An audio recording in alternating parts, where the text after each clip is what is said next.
Previously on Retraced Echoes. Please, God, Stephen managed to whisper. His voice was just barely audible, choked by fear. God isn't here.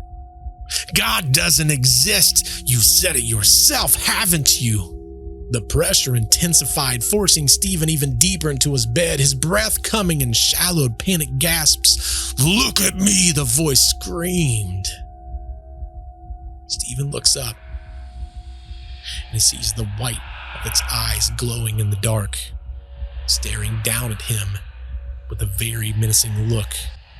And then it revealed his face, the face of Jesus Christ, twisted and possessed. Christ gone mad. It's just me. Mr. Winters turned to Stephen with a very unexpected question. You don't believe in ghosts, do you, Mr. LeChance? The question was casual, almost offhanded. But see, to Stephen, hearing this question, it sent a cold chill right down his body. No, I don't, Stephen replied, trying to keep his voice steady. But why would you ask me that question? Well, I haven't heard of any such nonsense about this house having ghosts, Mr. Winters would continue, his tone still light. However, not everyone can live in an old house such as this. Each and every single one of the interior doors, had the old-fashioned, the hook and the eye latch that was located on the outside of the door, not on the inside. That's where you would expect to see it. It was as if the latches were meant to keep someone inside the rooms, not keep others outside. Dad, come see this, she called, her tone filled with excitement. Stephen, ready to break, sat down beside her. Watch what? He asked. Lydia pointed to an old man that was walking down the sidewalk right in front of their house. But as soon as he would reach their property line, he would quickly cross the street, continuing to walk on the other side. They don't like walking in front of our house, Dad. Isn't that weird? When Stephen's alarm clock went off, he found Lydia in bed with him and the boys. Her small frame was tucked up underneath the covers. Lydia, he said, what are you doing in here? I thought you were sleeping in your new room. Lydia would rub the sleep from her eyes, looking at Stephen. I was, Daddy, but my closet door, it kept coming open. It sounded like boxes was moving around the other room. I got a little bit scared, so I came in here. Stephen's mind raced with the thoughts of all the many different things that he had to do around the house to try to make it feel like a home. Unfortunately now, he had one more thing to add to the list, fixing that closet door. But anyway, he got up and he got moving. He gently woke the kids to get them ready for church. After all, it is Sunday. But that being said, the strange events of what happened last night, they stayed in Stephen's mind. The thoughts of Lydia's words echoing, doors opening on their own, the sound of boxes shifting in the darkness. It was just the beginning, a small sign that something was not quite right in their new home. Now, every Sunday morning, they would do the same exact routine. They would rush around and try to get everything together before the grandparents arrived at precisely 8:30 to pick up the kids for Sunday school. Now, as far as Stephen, he never really went to church after a series of events, and those events being the marriage that fell apart and Janice's passing away. You see, the idea of organized religion, it was not something that Stephen could necessarily subscribe to anymore. If there was a God, why would he make all these things happen? He had lost his faith in anything that he couldn't see. Now, after getting the kids ready and out the door for that morning, Stephen decided he wanted to sit down on the couch as kind of a huge sigh of relief. He got the kids back out the door exactly at the time that he was supposed to. And on top of that, he wanted to try to enjoy the rare moment when the house was actually silent. So he'd kind of lean back and relax a little bit. That was all until he heard the sound of a few boxes that was falling right above his head. But that could easily be explained away. You see, in the midst of trying to get everything together, Michael had been rummaging through some of the things. Again, they was not fully unpacked yet, so he's kind of looking for different things to wear to go to church. And in doing that, obviously, The boxes just had to have fallen over. But for Stephen, you see, this was a mess that he would have to clean up when he got home. Stephen would end up dozing on the couch.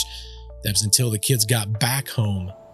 Now, since it was such a beautiful, sunny Sunday afternoon in late May, Stephen decided that it was time for the family to do something out in the backyard. Now, the kids, filled with excitement, they ran to their room. See, they had to change into clothes that they could play in. But it wasn't all just fun and games outside either. Everyone had to do their best to try to make this home into the best possible shape that they could. They all started by raking the old leaves into piles. Then they would mow the grass, and that was another big deal because the kids, you see, they all took turns behind the mower. And once the grass was cut, it was up to Lydia and Stephen to start trimming along the steps and the sidewalk that led to the side of the house. And then, a few minutes later, Michael came out of the house alone. "Where's Matthew?" Stephen asked. Michael would just shrug. "He should be right behind me." Suddenly, they heard screams coming from inside the house. Piercing, terrified screams. It was Matthew, and something was terribly wrong. As they ran into the house, they found Matthew standing there, right in the middle of the kitchen, shaking and pointing. Stephen stood there trying to figure out what the little finger was pointing to. The kids, they would stand around, they would say, "What's he pointing at? Is he okay?" "Monster," whispered a frightened Matthew. Of course, Lydia and Michael, they began to giggle, but Matthew was pointing at the basement door. "A monster's in the basement," he said, still trembling, his breath almost like it's stuck in his throat. Now with that, both children, they broke out into full laughter. They were quickly scolded and they sent back outside. But Stephen, he would turn to the basement door. You see, he's going to have to go down there and prove to Matthew once again that there's nothing there. But as his hand would turn the doorknob, Matthew would scream out again, "No, Dad, there's a monster in the basement. I know, it chased me up the stairs." But of course, in Stephen's mind, the only way that he could try to make Matthew understand, he's going to have to show him. So Stephen would open up the basement door and peek around the corner. "No monster there, buddy." Stephen would then walk down the stairs just a few steps, walking past the peeling neon flowers on the walls. "No monster on the steps, buddy." Now, standing at the very bottom of the steps, Stephen would look around and call out to Matthew, "No monsters down here, buddy. Come take a look. I think I'll stay up here," not wanting to go down to the basement. So Stephen would make his way back up the stairs. He was about as prepared as he could possibly be at this point to give the "no monster" speech, trying to reassure Matthew that there was nothing down there. As Matthew would walk to the kitchen door, he would turn back. There was still some fear lingering in his eyes. "No monster?" he would ask. "Nothing there, buddy. There's no monster." With the last reassurance from Stephen, he would go outside and he would play, and he would forget about what was in the basement, at least for now. Now they would spend the rest of the day together, and as the evening approached, the family would go inside, they would clean up and get ready to relax a little bit. The rest of the evening, it was pretty typical. The kids played video games and watched television, and of course, Stephen, being a single dad, he almost always had something to do. Tonight, he found himself in the family room. He was folding clothes, and as he was doing that, the clothes was getting stacked higher and higher. It's hard for him to see around, but he did hear Matthew's small footsteps walking behind the clothes. "Where you going, buddy?" Stephen would ask. "Have to use the restroom." "Okay, well this time make sure you turn out the lights when you're done," Stephen would call out to him. Seemed like no matter how many times he told these kids about the lights, they always left the lights on. At least every time Stephen would go by, the lights was on. Little did Matthew know, but this would be a night that he would never forget. A night that would forever change the way that he looked at the world around him. Matthew flushed the toilet and he walked to the sink. Cold water splashing onto his small hands as he reached for the soap. The bathroom suddenly felt colder the air thick with an unexplainable presence, his breath quickening, fogging the mirror right in front of him. He looked up into the mirror, expecting to see nothing more than his own reflection, but what he saw sent a jolt of terror right through him. There in the reflection, just behind him, was a figure, pale-faced with hollow eyes staring right back at him. It was closer than anything that had ever been, yet utterly impossible to comprehend. He didn't stop running until he collided with his father, his tiny hands gripping Stephen's shirt, eyes wide with fear. Matthew was too terrified to speak, but the terror in his eyes, it said it all. Stephen knelt down, holding Matthew, trying to reassure him that everything was okay, but even as he whispered those very words, he felt the chill in the air, the unsettling silence that had fallen over the house. Deep down, Stephen knew that something was wrong. Something was very wrong. And as the night went on, everyone would eventually go to bed. The house would become quiet. It didn't take very long for anyone to fall asleep either. They were completely exhausted by the day's events. But in the middle of the night, Stephen, he woke up to a very faint and distinct noise. He had no clue what it could possibly be, so he would sit up in the bed. Stephen's eyes was drawn to the doorway leading to the living room, and there, in the very dim light, stood an old man wearing a red flannel shirt. He was motionless, and his face was completely expressionless. He was just staring at Stephen and his 3 children as they slept.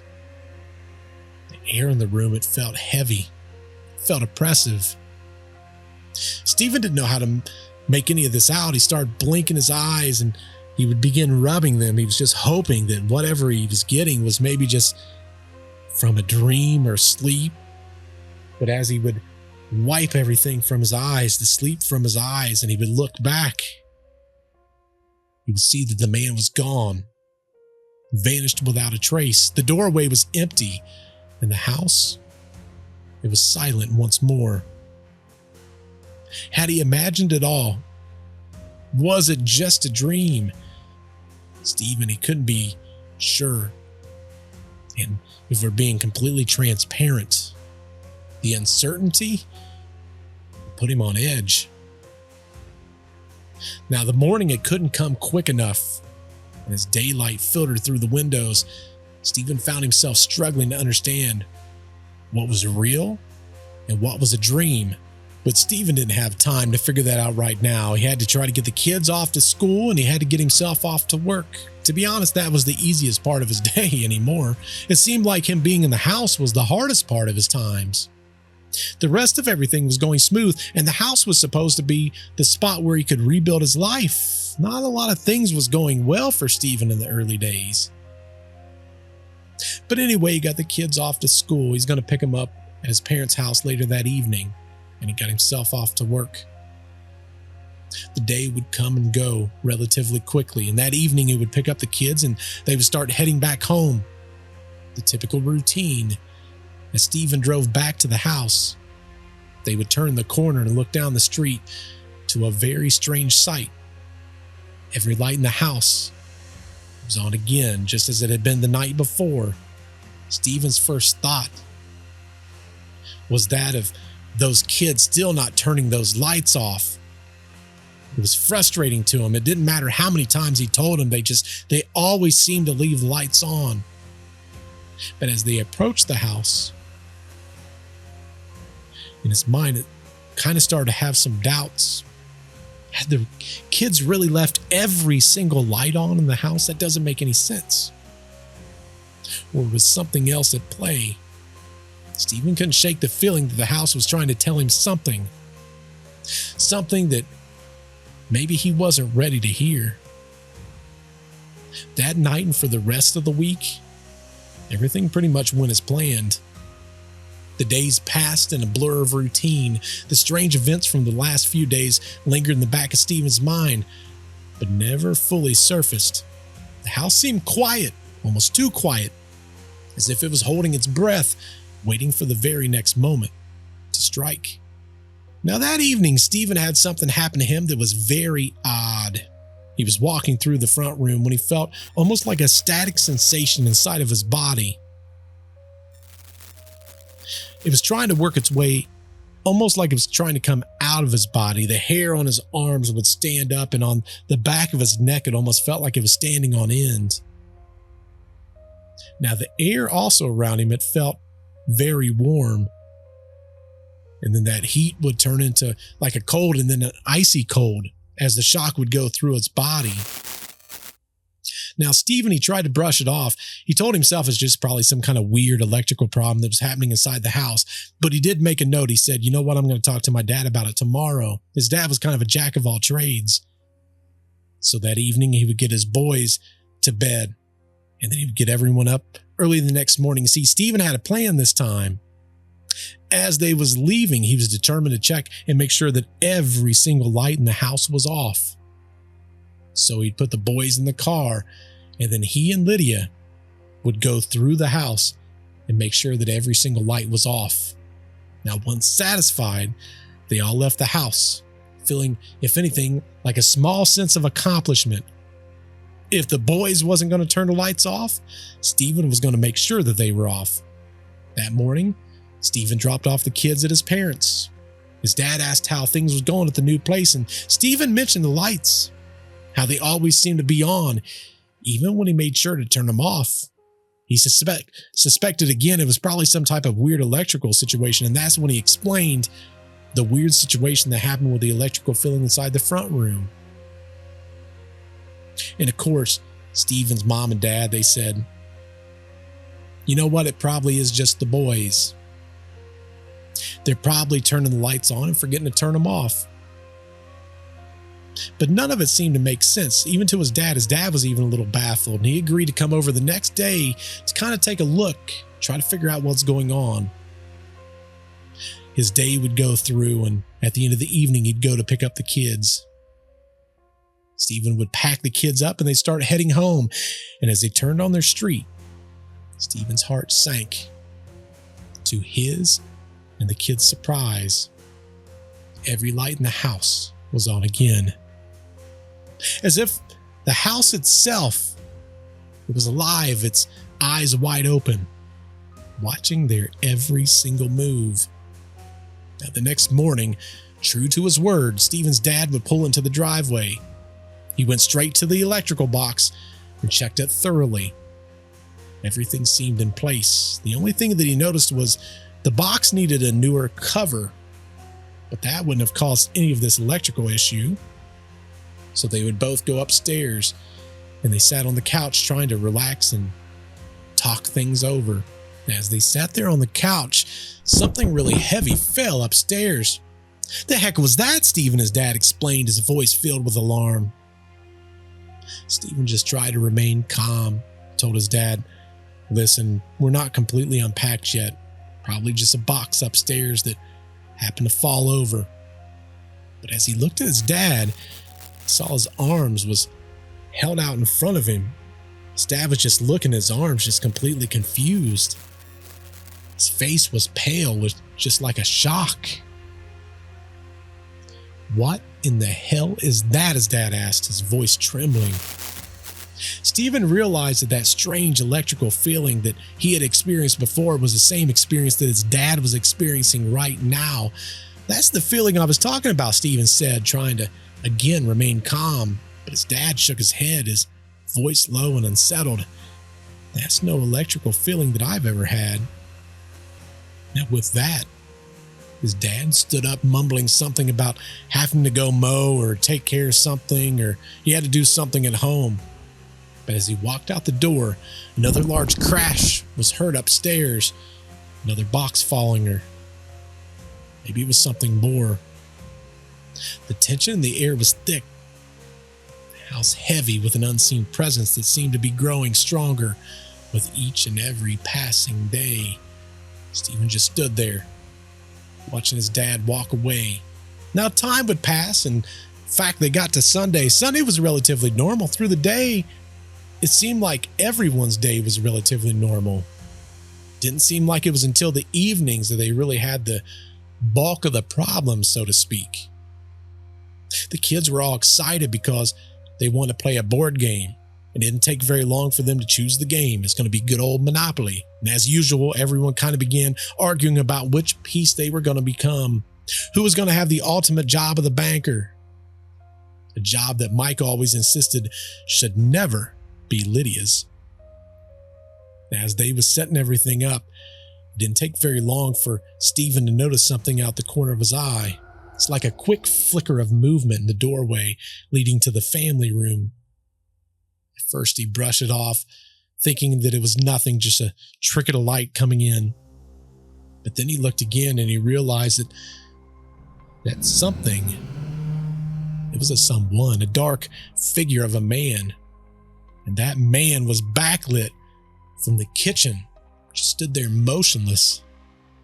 The figure was solid in form, but it seemed like it was made out of like a moving, churning, like a dark gray or like a black smoke or a mist. Stephen's heart raced as he looked down at the game board, hoping that when he looked back up again, the man would be gone. He told himself that he was just tired, that his eyes was playing tricks on him. But then he looked up again. The figure was still there. And to his horror, the figure began to move right towards him. Slow at first, but he's picking up speed. It entered the family room and paused in the very center. Its form was still churning like a mass of darkness. Stephen couldn't even see its face, but he could feel its eyes. His eyes were staring directly at him. It's like it was challenging him. It stood there for what felt like an eternity. It's probably just a few moments before it melted just right from sight, disappearing as suddenly as it had appeared. Now, Stephen didn't know what to make of this. He was confused on even what to do. Like, what do you do in a situation like this? This is something from the movies, not from real life. Like, should he grab his kids and run out of the house? He thought that seemed absurd. But the fear was real, was tangible. He knew that they had to leave. In fact, he knew they had to leave like right now. His hands shook uncontrollably as he reached for the car keys, which thankfully was on the coffee table. In his nicest, calmest, "Daddy has everything under control" voice, Stephen stood up and said, "You know what? Let's go get a soda and visit Grandma." The boys was not happy. They groaned in disappointment. They was leaving a game of Monopoly that they had just basically sat up. They had just started playing. They hadn't been playing very long, but Lydia, she knew that something was wrong. She kind of looked over at Stephen with his puzzled look, and she noticed as he held the keys, he was shaking. She had the realization that there must be something terribly wrong. "Come on, guys, I'm thirsty," Lydia would say, trying to sound calm. "It'll be fun." The boys didn't need any further encouragement, but Lydia was still trying to figure out what was going on. They would walk outside and Stephen would close the door and he would start to lock it. And as he did, there was a loud, painful, tortured scream that erupted from inside the house. The voice was of a man screaming in agony, so loud that even the neighbor's dog started barking in response. "Get in the car, get in the car," Stephen cried to his kids, who was already on their way out the door and was running towards the car. Michael, he would end up jumping over the hood of the car, doing like that slide. He would later say that he learned it from watching the good old James Bond movies. Stephen's panic escalated when he knew that they had to get away from this house. They had to get away from this house right now. As the engine roared to life, Matthew's frightened voice came from the back seat. "Daddy?" The basement monster standing in the upstairs window. Stephen glanced back and there was the dark form standing in the window, watching them while they left. "Daddy, it's in the window. It's in the window. Hurry," Lydia urged, her voice trembling with fear as they sped away, rounding the corner that led to the safety of Stephen's parents' house. The drive was a blur. Stephen's mind racing with thoughts that he couldn't quite grasp. I mean, none of this would make sense to anyone. Thankfully, his parents were still up, busy in the kitchen as usual. Stephen opened the door. His mom looked up, kind of sensing that something was terribly wrong. "What's wrong, honey?" she said, bracing herself for the worst. Fighting back tears, Stephen whispered, "I think my house is haunted." I mean, the words sounded absurd, even to him. But they were the only explanation that, for Stephen right now, made any kind of sense. His father would turn and look at him, concern etched on his face. "What happened?" And Stephen would tell him exactly what happened. "I saw it, Dad, I saw it. It screamed at us." His parents, they both had word expressions that deepened as they listened. The reality of the situation was kind of sinking in. "What am I going to do?" Stephen asked, still kind of shaking, the fear gripping onto him very tightly. "Tonight you'll stay here," his dad replied very calmly. "In the morning, we'll go over and try to figure this out. But for tonight, you and the kids stay here, where it's safe." That night, everyone slept peacefully at Grandma and Grandpa's house. They was in the comfort of a house that they all knew all too well. In the morning, it brought a sense of calm as they all kind of shared breakfast together. But the tension, it lingered beneath the surface. After breakfast, they all piled into the car, Stephen and the 3 kids and his parents in another car. They was all heading back to the house.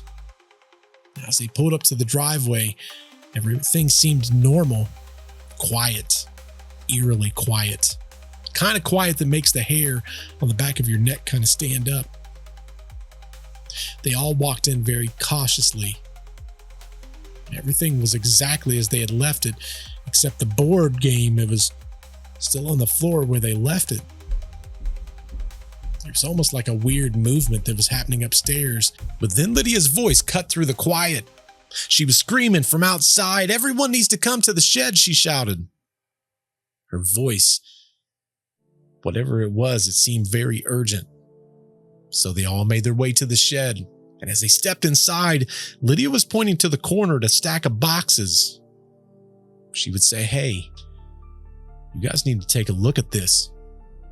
You see, inside the boxes were birth certificates and death certificates, old photos, personal belongings left by someone almost as though they was in a hurry. And the discovery, it sent a chill right down Stephen's spine. His mom would reach over and grab him by the arm, and with a voice that was very low and serious, she would say, "I think it's time to call Mr. Winters." Well, Stephen, he didn't hesitate. The phone barely rang 2 times before Mr. Winters answered. It didn't take very long for Stephen to ask the burning question. "Is the house haunted?" There was a pause on the other end, and then a very hesitant reply. "Why, no, not that I can recall," Mr. Winters said. But the way he said it, it gave Stephen the impression that he was probably lying. See, Stephen explained what had happened the night before, the figure, the screaming, the terror that had gripped them all. Mr. Winters, he kind of stammered through a response, claiming that he had never seen a ghost himself, but he'd heard that ghosts, they were kind of always around us. His explanation was maybe Stephen had just ran into one. Stephen then mentioned what they found inside the shed, the boxes that was sitting in the corner. But Mr. Winters, he had an excuse for that too.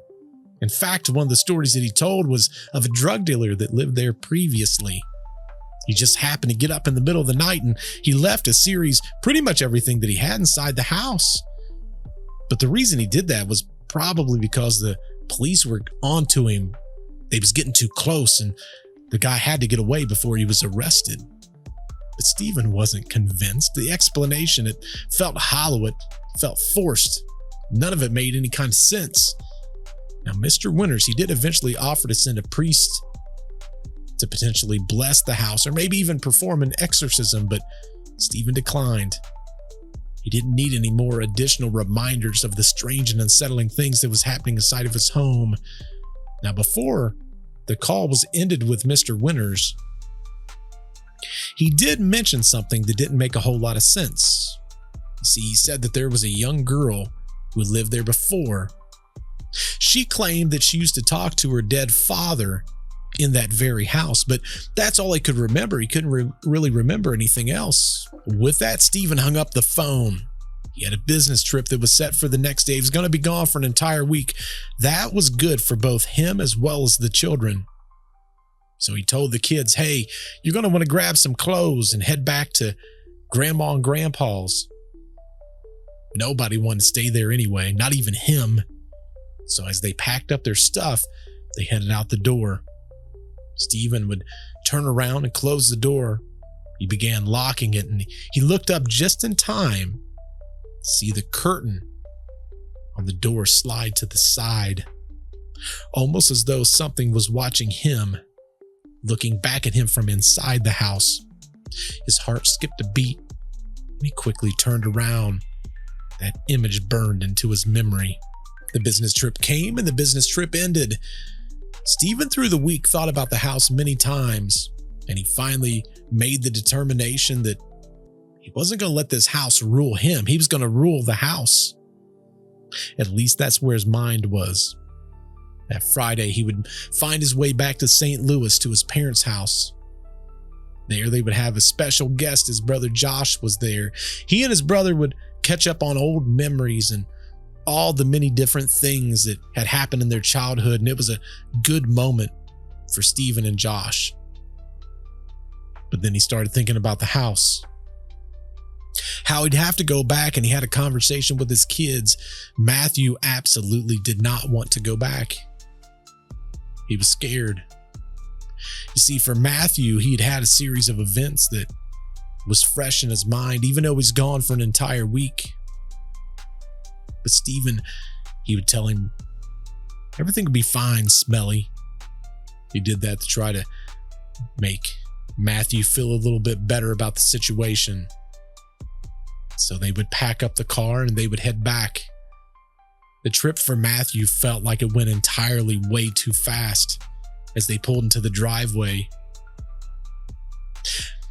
Stephen would look at the house and he would almost have those memories flood back of all the things that happened, but he was determined that this time was going to be different. It wasn't going to be exactly the same. So they went inside and they actually found peace. A few days went by, and for Stephen and even the kids, it felt like home again. They thought to themselves that maybe Grandma was right in a case like this. Maybe they just need some time away, some time to clear their mind.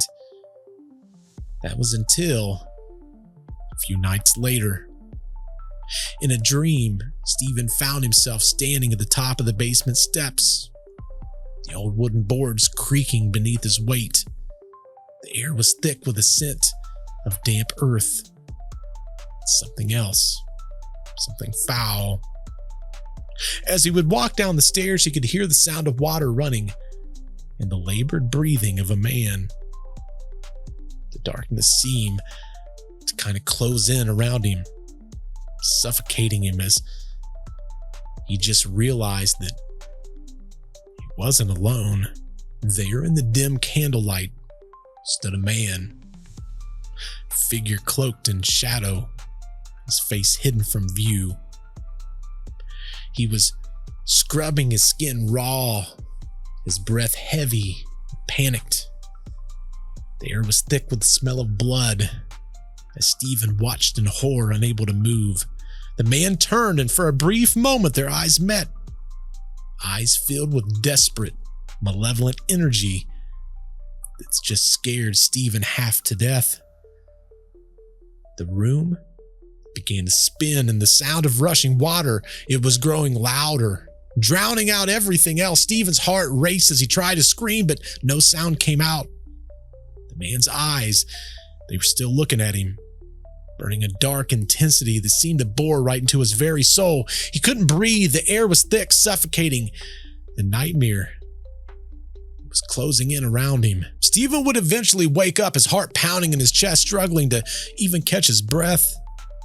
It's just a dream, he told himself, terror lingering, refusing to let go. The house was quiet. The kids were still asleep. The unease of whatever was there was obviously still lurking in the shadows and inside of his dreams. Now, a little bit of time went by. In fact, it was a Sunday. Stephen and the kids had went over to his parents' house earlier through the day, and they had dinner, and his mom packed some leftovers for Stephen to take back home for he and the kids. Quite a bit of leftovers, to be honest. They were all settled in. The kids were playing in the bedroom. The bedroom doors was open, and Stephen could hear the kids playing, so it gave him a little bit of comfort. He didn't have to worry so much, and it was kind of nice to hear them playing. As Stephen was sitting there, the phone rang. He would get up and grab the phone to find that it was his mom. His mom was just checking to make sure that Matthew didn't eat all the leftovers. She didn't want to see him getting sick. As they talked, Stephen heard the doors rattle, but not the outside doors, the one on the inside. He kind of paused on the phone. "Hold on, Mom." As he would listen, he would hear the rattle was almost getting louder and louder. Stephen knew that something was wrong. His heart started to race. But he told himself, it's just the kids. They're just playing games. Everything's fine. His mom would say, "Stephen, what's going on?" "Everything's fine, Mom. Don't worry about it." Now, Stephen would yell up at the kids, "Hey, calm down up there," as he would get back on the phone with his mom. But then Lydia's scared voice called out, "Daddy, that's not us. I'm reading and the boys are asleep." Stephen let that set with him for just a moment. The rattling, it was getting louder. And then he felt the temperature in the room drop suddenly, a cold that chilled him right to the bone. And then that electrical feeling that he gets inside of his body. And then horrible stench. And then the screaming began, low at first, but quickly rising to a very deafening sound. The bedroom doors, they slammed shut with a force that shook the entire house. "Come help us! Come help us, please! Mom, come get us!" Stephen's yelling at his mom, and he threw his phone down. The sound of his own voice was barely audible with all the things that was going on inside the house. The mother's frantic voice on the other end. He couldn't hear a thing for all the noise that was going on. There was something malevolent that was happening inside the house. Now, as Stephen would rush up to the bedroom, he would get to the door and he'd start pulling on the handle, but it would not open. No matter what he would do, it was like there was something on the other side that was holding that door shut. He would end up screaming out, "God, please, please help me." He was praying his voice at the top of his lungs. He was trying to do anything that he could to get the door open, and the door, it finally gave way, swinging open with a loud creak. He would grab the kids and urge them to move quickly. Michael took Matthew's hand and they would run to the front door. But Lydia, she was frozen in place, her eyes wide with terror. He couldn't get her to move. In the desperation, he had nothing left that he could do, so he ended up slapping her. She blinked, and then she finally moved. It was like she was in a trance the entire time.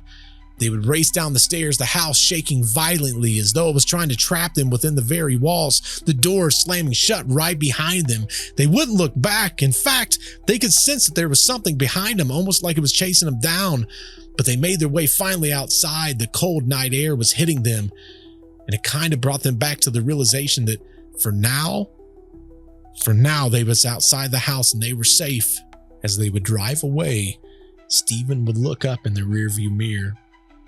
Kids in the back seat looking out the back glass, watching a dark figure going from window to window, almost as though it was searching for the family or anyone that didn't get away.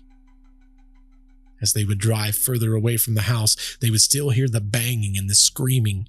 It was like the house was alive. As they got even further, the dark figure that was in the window, it's almost like it dissipated. Like it found its way back into the shadows of the home. It's like it melted into the house. Our story doesn't end here, But you will have to wait until next week to hear what happens next to the LeChance family. If you're as captivated by these stories as we are, don't forget to hit that subscribe button and give us a follow. We've got more spine-chilling tales on the way, and trust me, you won't want to miss them. And while you're here, leave us a comment below. Let us know what you think of the episode. But that's not all. Head over to our website and tell us your story. We've set up a special page just for you at www.retracedechos.com. Share your experiences with the paranormal, and maybe, just maybe, we'll create an entire podcast episode around your tale. If you're hungry for more mysteries, don't forget to check out our other podcast, Deceptive Reality. It's where Bert and Nick dig into the unsolved, the unexplained, and the truly bizarre. If you love Retraced Echoes, Deceptive Reality will be right up your alley. Be sure to stop by next week for the spine-chilling conclusion of the LeChance family.